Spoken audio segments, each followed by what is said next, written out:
it all starts back with the local, which is 533. That was a black union. They were formed back in 1917.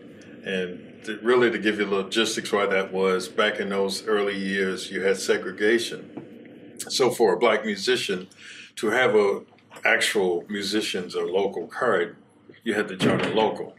And back in those days, a black musician couldn't join a white local. But 1917, the musicians here in Buffalo was given a charter, which would be known as 533. They couldn't eat in these clubs, these white clubs that they were formed for. They would not let them eat or hang out and drink and everything. So they had to come back here. So this is where they ate, this is where they drank, this is where they played cards or pool. Or if they liked what they heard up front, they would jam with the local guys here. You know, so it was kind of bad in that respect. But, you know, for us, we got exposure to these national artists, and you know that we got to play with them and tour with them, and in some cases, some guys actually became famous in their own right. So, you know, but it was like that all over the country, though. You know, and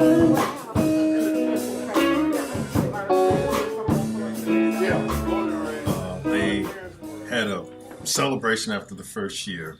They had such a great time together, just socializing, that's when the club was formed from that.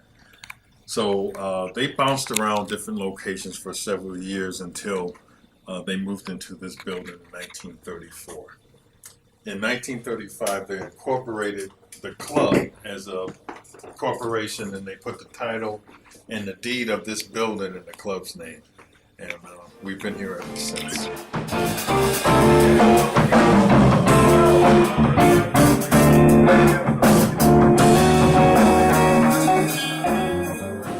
Well, when I was a young guy, probably preteen, I was learning saxophone, and so I took a lesson from a gentleman who happened to be a member of the club here and the local, and he told me a lot of stories about the different famous musicians that came through and stuff. And then he told me about a workshop, and I found and talked to some other members from this local, and just listened to them playing and how strong, you know, the sound was. I said, man, I have to be a part of this. And that's really what's got me going. And that was like early 70s. Yeah. Probably before you were born. Yeah, it was. Shut up.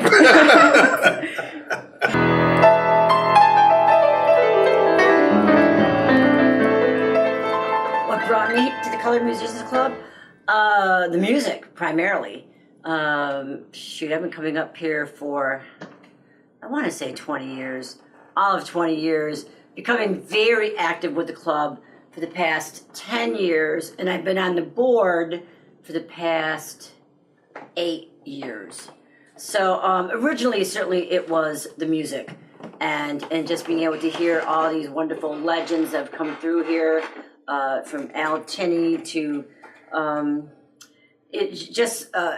Sabu, Ariola, and you have people that we have that are on the board presently, from Walter Kemp to past board members of Wade Hawkins, and you know, it's just the music. It's always so unique, and it's so tremendous. It's so good. It's so enjoyable.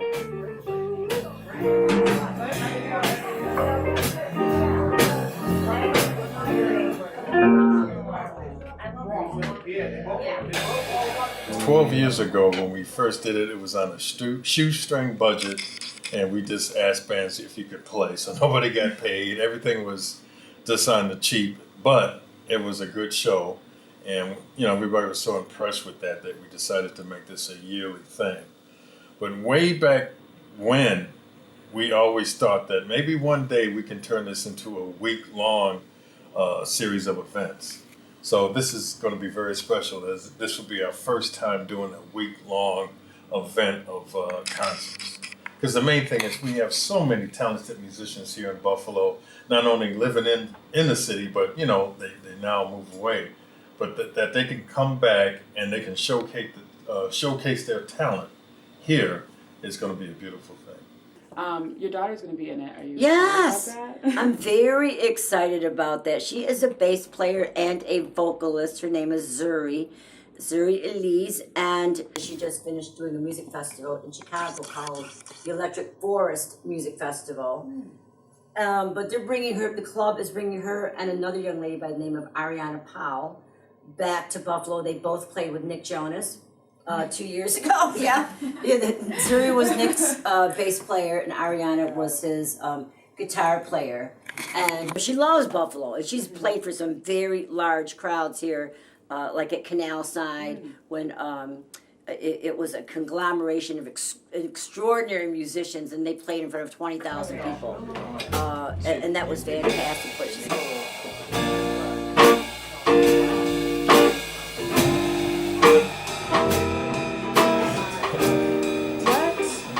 What is your overall goal for the club? Well, I think more than anything is to put this place back to where it was, prominence, to be known on the map, if you will. But more importantly, to be able to stand on its 2 feet and be strong on its own. I'm getting up there in years, and it would be nice to make sure that my legacy is to make sure that this club keeps going on for another 100 years. We'll do one signature.